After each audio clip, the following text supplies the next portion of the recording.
ar mais um programa Histórias e Conquistas. E hoje você vai conferir a trajetória profissional do nosso diretor de internacionalização da Univale e também coordenador dos cursos Stricto Sensu em Ciência Jurídica, professor Paulo Cruz. O nosso professor mais antigo da casa está aqui conosco para compartilhar os seus momentos como docente, entre outras conquistas. Professor, seja muito bem-vindo ao nosso programa. Muito obrigada pela sua disponibilidade. O prazer é nosso. Professor, vamos lá. O senhor, então, é o professor mais antigo da casa? Nós somos, na verdade, 2 ou 3 professores mais antigos, né? O professor Telmo Mesade também tem mais ou menos mesmo tempo de casa que eu, mas eu sou um dos mais antigos, efetivamente. Eu comecei na Univale em 1982, dando aula no Colégio de Aplicação de Ciências e Matemática. Era professor de Ciências e Matemática em 82. E depois fui evoluindo, né? Não digo evoluindo porque o professor de Ciências e Matemática é tão importante quanto um professor lá do doutorado. Mas eu fui me especializando, né? Fiz 2 especializações, depois fiz mestrado, depois fiz doutorado, fiz alguns pós-doutorados já. Então, ao longo desses 36 anos, eu passei por quase todos os níveis lá na universidade. Na verdade, por todos, né? Comecei lá no 1º grau e hoje leciono no doutorado, significa que realmente eu tive o privilégio, né, na nossa universidade de percorrer todos os caminhos, né, do ensino de 1º, de 2º grau, de graduação e de pós-graduação. São 36 anos, então, como docente. 36 anos de Univale. E que fatos lhe marcaram nesses 36 anos, de uma forma geral, assim? Olha, eu fui vice-reitor, não é? Num quadriênio. E esse foi um período bastante importante, né? Porque além do fato de eu ter sido vice-reitor, com isso nós conseguimos também administrar algumas questões políticas importantes na época para a universidade, não é?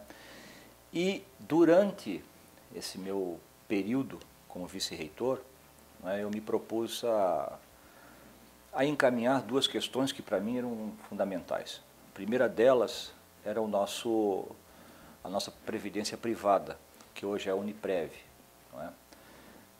Essa proposta foi então encaminhada ao então reitor Vilela, não é? Que a encampou, não é? E hoje é uma coisa muito importante, porque a previdência privada na Univale permite que os professores, quando vão para a inatividade, vão para a aposentadoria pelo INSS, possam ter uma complementação importante, não é? Dos seus vencimentos depois de aposentados, que lhe permitam uma vida digna, uma existência de acordo com os padrões mínimos, né, de quem trabalhou a vida inteira, principalmente com a educação. Isso foi uma das coisas importantes que eu tive a oportunidade, o prazer e me orgulho de ter dado o passo inicial e ter feito a proposta e que depois foi encampada pela universidade.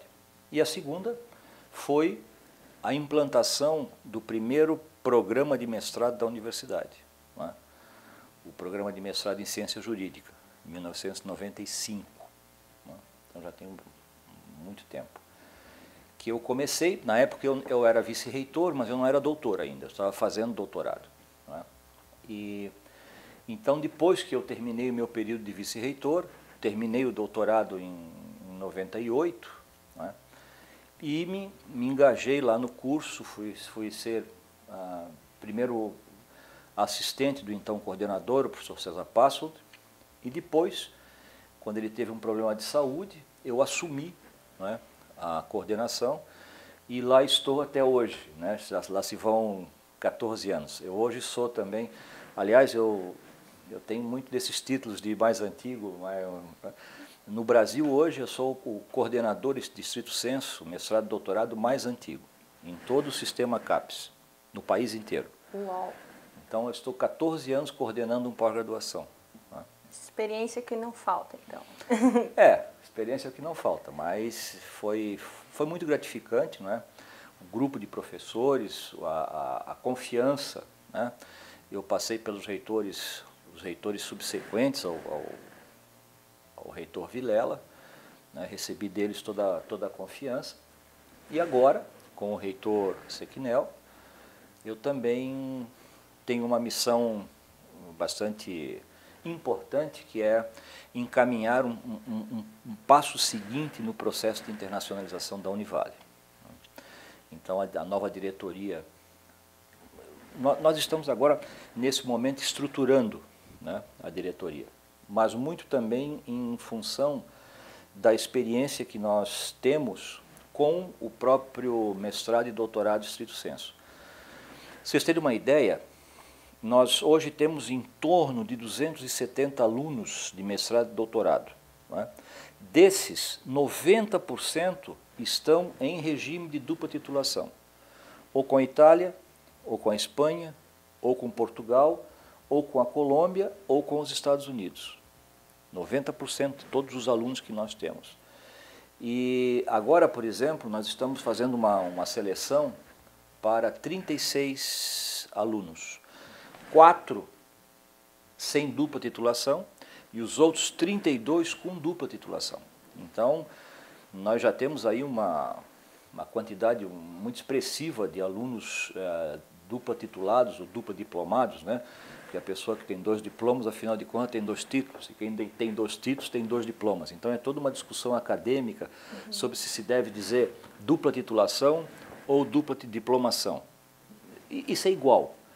Né? Quem tem 2 diplomas tem 2 títulos, então escolham, pode escolher se querem dupla diplomação ou dupla titulação. Mas esse foi um processo e uma proposta que deu muito certo, propiciou a ida para o exterior de muitos estudantes, mestrandos, doutorandos. Temos muitos mestres e doutores em dupla titulação com Perúdia, com Alicante, com Minho. Né? Ainda não temos com os Estados Unidos, porque começou recentemente, né? Mas proximamente teremos também alunos em dupla titulação ou dupla diplomação com Delaware, com a Universidade de Delaware, a Delaware Law School, nos Estados Unidos. Né? Nós estivemos lá no começo do ano passado, né? E iniciamos o processo também de dupla diplomação ou dupla titulação com Delaware, nos Estados Unidos. Então, essa experiência que nós tivemos no stricto sensu em ciência jurídica, nós queremos também aproveitar na diretoria de internacionalização, mas criando o que nós convencionamos chamar inicialmente, e ainda é provisório, é um nome provisório, de Univale Internacional. Né? Que, para resumir, é o seguinte: um aluno de comunicação, por exemplo, que faz jornalismo na Univale, ele vai poder entrar, fazer um vestibular na Univale. No vestibular, ele já sabe que vai estudar na Univale, na Universidade de Perugia, por exemplo, na Itália, né, em dupla titulação ou dupla diplomação. Ele fará metade do curso na Univale, metade do curso em Perugia, receberá os 2 diplomas ao final. Um diploma válido no Brasil e um diploma válido em toda a União Europeia, o que é uma experiência fundamental. Muitos pais, por exemplo, durante a faculdade dos seus filhos, acabam permitindo que eles façam estágios no exterior. Isso continua no exemplo do jornalismo, que é muito importante, não é? Essa troca de experiências e, claro, outros países. Esse tipo de atividade do Brasil é muito avançado, nosso jornalismo é muito bom, não é? Tem padrão mundial, mas claro que há experiências e claro que há inovações, inclusive tecnológicas, importantes no exterior. Não é? E esse intercâmbio sempre é muito importante, não é? Porque os nossos alunos tenham, e isso efetivamente internacionaliza. Não é? Nós queremos fazer isso com todos os cursos que se tenha condição. Os alunos entram já num processo de dupla diplomação ou dupla titulação no vestibular. Quando fazem o processo seletivo ou vestibular, já entram sabendo que vão fazer, não fazem a opção depois de estarem lá. Fazem a opção no vestibular. Né? Será uma paraestrutura dentro da Univale, que se chamará Univale Internacional. Então, esses cursos terão uma sequência, né? O currículo será internacionalizado, quer dizer, haverá uma intensidade maior no ensino da língua estrangeira, não é? Agregaremos algumas disciplinas para poder fazer a conciliação com o curso da Universidade Conveniada no exterior, enfim. Esse é um processo que levará alguns anos, mas que é o futuro. É o futuro. Será o diferencial da Univale. Tá? É o que vai diferenciar, que vai determinar se um aluno vai fazer a faculdade conosco ou vai fazer a faculdade numa outra instituição qualquer. Não é? E isso fará a diferença. Isso fará com certeza a diferença. Não é? E o professor Sequinel e a equipe de reitoria estão empenhados nisso. Né? Estamos agora numa fase de ajustes, principalmente ajuste econômico, financeiro, mas logo que tudo se estabilizar, nós vamos encaminhar esse processo com mais força. No estrito senso, hoje, no mestrado, doutorado em ciência jurídica, você já tem essa possibilidade? Sim, faz 10 anos já. Na prática, como que funciona? O aluno fica quanto tempo no exterior? Doutorado, 4 meses. 4 meses? 4 meses, só que, porque no doutorado, os créditos são poucos, né? Só que ele recebe um orientador lá, tem um orientador aqui no Brasil, e ele fica, esses 4 meses, é um estágio de pesquisa lá, mas ele, durante os 4 anos de doutorado, ele interage com o orientador aqui e o orientador lá. Com Perugia, por exemplo, eu dou o exemplo de Perugia, na Itália, que é o mais antigo. A banca é composta por 6 professores doutores, 3 da Univale e 3 de Perugia. Né? Ele defende a tese em português, e aí então tem que apresentar um resumo em italiano, ou defende em italiano, no caso de um aluno italiano, e apresenta um resumo em português. E, aprovado, ele recebe os 2 diplomas. Nós já temos, se a memória não me trai, quase 30 doutores bititulados ou bidiplomados nesse sistema. No mestrado é diferente, porque no mestrado,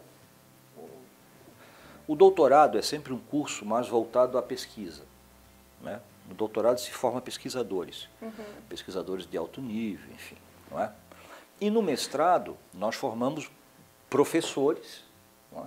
Mas também formamos os pré-pesquisadores, quer dizer, porque como o mestrado, no teu caso, né? Tu já fizesse teu mestrado, então quando entrares no doutorado, tu vais levar para o doutorado os créditos que tu fizeste do mestrado. Né?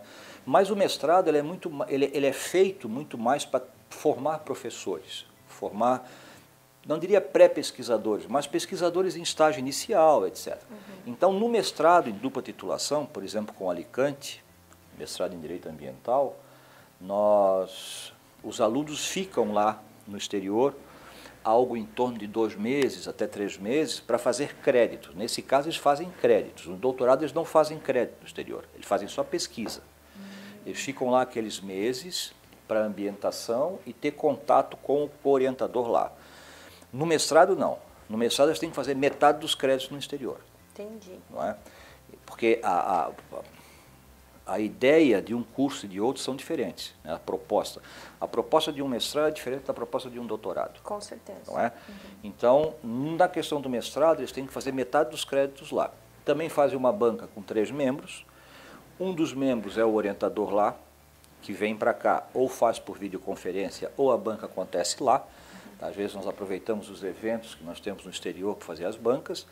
E o aluno também recebe 2 diplomas. Né? Recebe o diploma de mestre em ciência jurídica pela Univale e, por exemplo, mestre em direito e sustentabilidade pela Universidade de Alicante. Então, ele sempre recebe 2 títulos, um título válido no Brasil e um título válido na União Europeia. Maravilha. Professor, nós temos que dar um tempo para o break, daqui a pouquinho estamos de volta.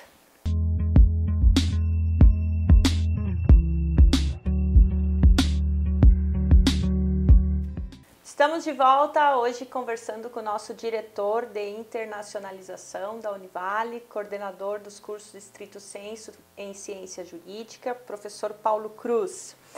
É conhecido como o professor mais antigo da nossa casa. Eu talvez não seja o mais antigo, acho que o Theo é mais antigo que eu. Tá bom. Professor, eu sei que você teve uma obra em homenagem ao senhor, inclusive, que é Para Além do Estado Nacional, dialogando com o pensamento de Paulo Cruz. Sobre o que se trata essa obra, de uma forma Na geral? verdade, essa obra, ela traz capítulos de diversos pesquisadores no Brasil e no exterior que trabalham o meu pensamento teórico, né? Que é, na verdade, a superação democrática do Estado Constitucional moderno, né?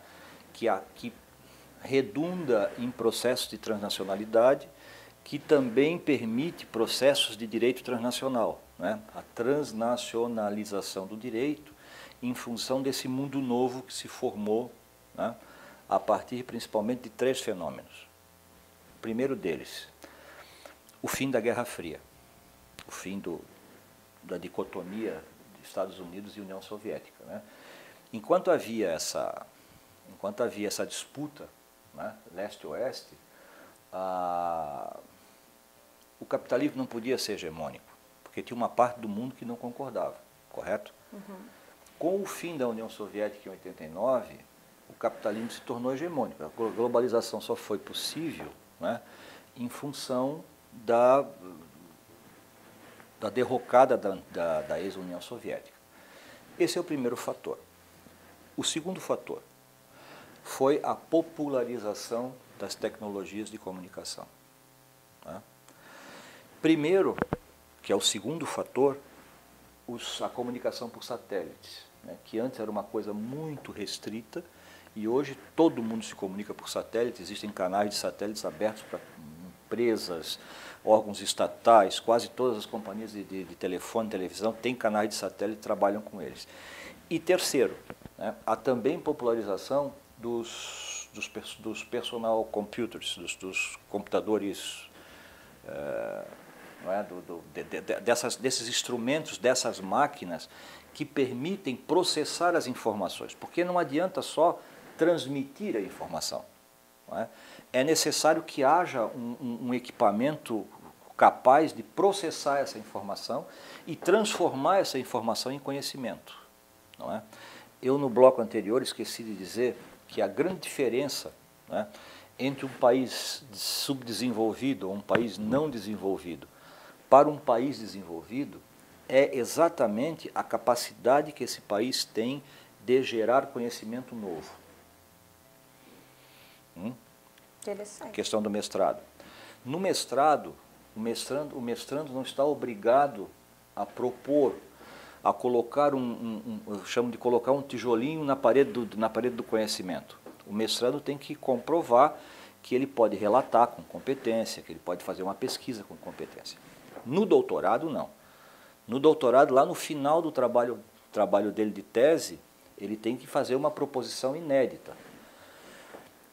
Uma proposição que, teoricamente, não há precedente na história do conhecimento, não é? Então, por isso que a formação de doutores é fundamental para a geração de conhecimentos. A maioria dos países na América do Sul e em outros continentes, como África, partes da Ásia, etc., não conseguem se desenvolver porque eles não têm a cadeia completa, né? Porque o núcleo da cadeia é o doutor. Ele é a partir do doutorado que tudo se espraia numa coluna chamada coluna do conhecimento, ou cone do conhecimento, não é? Em que o processo se completa, não é? Conhecimento já consolidado, que é trabalhado e gera novo conhecimento. E as inovações. Exatamente. Isso só se consegue quando se estimula as pessoas que estudam a proporem coisas novas, não é? Que, no caso, isso fica por conta do doutorado. Não é? Então, eu estava dizendo que essa questão da transnacionalidade, né, que é o meu foco de trabalho, tem muito a ver com tecnologia. Tem muito a ver com... Porque se não fosse esse processo todo, nós não estaríamos hoje falando em direito internacional. Tá? O mundo hoje é um mundo impressionante. Né? Me lembro, na minha época, não sou tão velho assim, né? Depois tu vai contar a idade. Mas na minha época nós tínhamos um seriado de televisão que chamava Jornada nas Estrelas. Até hoje, continuam passando aí com o Dr. Spock e tal, né? E eles tinham uns aparelhinhos que se comunicavam com a Enterprise, a nave deles, que faziam, eles abriam assim, faziam um apitozinho, e eles falavam está fazendo assim a cabeça porque lembra disso, né? E eles falavam com a espaçonave e tal. E as pessoas ficavam lendo aquilo, que coisa espetacular, né, tal. Hoje todo mundo fala com todo mundo igual, né? Hoje aquilo virou, imagina, tira o teu iPhone. É complicado, né? Fica um dia sem o teu iPhone. Né? As pessoas nem lembram mais como é que era esse mundo antes de ser um mundo conectado. Exatamente. Não é? Então é natural que em todas as ciências tenha havido uma influência, não é, desse mundo novo. E não é diferente com o direito. Não é? Então o direito hoje não consegue ser um direito só nacional, um direito confinado nas fronteiras nacionais. Ele é um direito que transborda, que pode se espargir por outros lados. Então hoje nós falamos de transconstitucionalismo, de transjudicialismo, de direito transnacional, e assim é com todas as ciências. A ciência de vocês aqui, por exemplo, vocês que trabalham com comunicação, isso é muito mais intenso, não é, do que na minha ciência, que tem uma origem nacional, uma origem estritamente nacional. O direito foi criado a partir da Paz da Westfália, isso faz muito tempo, né? Foi lá no século XVI, século XV na Europa, quando depois da Guerra dos 100 anos, eles redefiniram as fronteiras nacionais na Europa e criou-se essa história da soberania, né? O nome soberano, o rei era o soberano. Por que ele era soberano? Porque naquele território ele tinha soberania. Soberania é um conceito ilimitado de autonomia. A pessoa tem autonomia quando dizem assim, bom, tu tens autonomia para fazer o que tu quiseres. Quando é citada a palavra autonomia, significa que alguma limitação tu tens. Mas se por acaso alguém disser, tu tens soberania para fazer, tu já sabes que nesse território tu não tem limite. Não é? Então, como a nossa ciência, a ciência do direito, que passou pela teoria do Estado, enfim, ela nasceu soberana, foi muito difícil, está sendo muito complicado construir uma nova ciência jurídica, agora, que possa permitir a adaptação a esse novo cenário global. Não é? Com relação ao ensino, como que você vê a figura do professor há 30 anos atrás? O que o senhor acredita que mudou? As dificuldades, as facilidades com relação a hoje? Há 30 anos atrás, o professor era o instrumento e a informação. Hoje, ele é só o orientador da utilização do instrumento para obtenção da informação. O papel do professor mudou. Não é? Hoje não existe mais livro. Não é? Eu estou na aula lá conversando, agora eu disse uma coisa que eu não tinha certeza. Digo, será que foi a Guerra dos 100 anos que fez a Paz da Westfália? Quem está me assistindo agora vai dizer, vamos ver se esse cara falou bobagem ou não. Vamos lá ver. Guerra dos 100 anos, Paz da Westfália. Se eu errei, ele já sabe em tempo real que eu errei. Não é? E eu estou aqui preocupado porque eu não tenho certeza, tomara que eu tenha acertado. Se eu não acertei, peço desculpas. Mas foi em função de um evento desse que se criou a Paz da Westfália na Europa e que foram criadas as fronteiras nacionais. Então, o professor hoje tem um papel diametralmente oposto do professor antigamente. E ele tem que entender isso. O professor que não entende isso fica insistindo, imagina para essa juventude, né? Estou vendo o nosso cameraman aqui me assistindo com atenção. Ele está numa idade que o mundo para ele é um grande desafio, não é? Ele não é tão novinho assim. Ah, mas se não é, parece. Se não é, parece. Mas o mundo para ele é um grande desafio. Seguramente deve ter metade da minha idade. Então, o mundo para ele hoje é um grande desafio, né? E ele sabe que as fronteiras das perspectivas dele, do conhecimento e tal, vão muito além daquilo que é local, regional ou nacional. Né?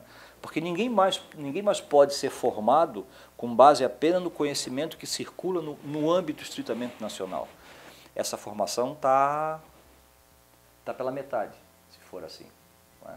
Então, nós temos a obrigação de trabalhar a sociedade para que ela possa entrar de maneira republicana nesse mundo novo. Não é? Fazer com que tudo isso que está à disposição da sociedade hoje, em termos de tecnologia, não é? Seja colocado a serviço do interesse geral, não é? E não do interesse de alguns. Professor, nós temos que finalizar a nossa entrevista e no nosso programa nós temos um quadro que se chama Perfil, que é um jogo rápido de perguntas e respostas. Já sei o que vem. O senhor topa? Vamos lá? Vamos embora. Idade? 1958. Tá bom, não faz a conta. Vamos Tá. lá. Signo? Virgem. Família? O mais importante. Religião? Católico não praticante. Trabalho? Professor e advogado.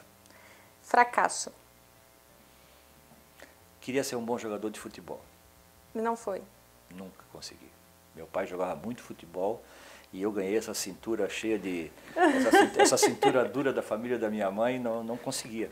Por mais que eu... Qual o time de futebol que você... Fluminense e o Marcílio Dias. Glorioso Marcílio Dias. Sucesso? Foi a carreira, foi a família, foi minhas filhas, enfim. Isso para mim foi muito sucesso. Olha, não posso reclamar da vida. Ídolo? Ídolo. Talvez tenha sido Fernando Henrique Cardoso. Política? Capacidade, a política para mim é a capacidade de encontrar os meios, não é? Política é muito diálogo e capacidade de encontrar os meios. E mão firme para comandar. Comandante que não comanda, melhor que fique em casa. Brasil? Em ebulição, mas caminhando, evoluindo. Isso tudo faz parte de um processo, do meu modo de entender, de evolução. Pior defeito? Mandão. Autoritário? Mandão, Mais ou menos. Mandão é uma forma de minorar o autoritário, né? Mas eu tenho essa mas estou tratando isso, estou agora mais. Maior qualidade? Eu sou muito obstinado, não é? E sou muito regrado, então as coisas que eu faço eu levo até o fim, com muita obstinação, enfim, esses trabalhos que nós fizemos, nunca é só uma pessoa que faz, né? Nunca, mas esse trabalho que nós fizemos na internacionalização da ciência jurídica foi a base de muita obstinação, muito trabalho sério e muita disciplina. Tem que ser disciplinado. Minhas filhas, eu tenho 3 filhas, e elas sabem que disciplina é fundamental. Maior medo? Não tenho grandes medos agora, não. Não tenho medo de morrer, não tenho medo só de avião, não tem? Não tenho medo de avião. O meu maior medo agora é ter as minhas filhas e os meus netos sempre bem, né? Até eu desaparecer. Eu não quero desaparecer antes deles, eu quero desaparecer antes, né? Maior sonho? Isso.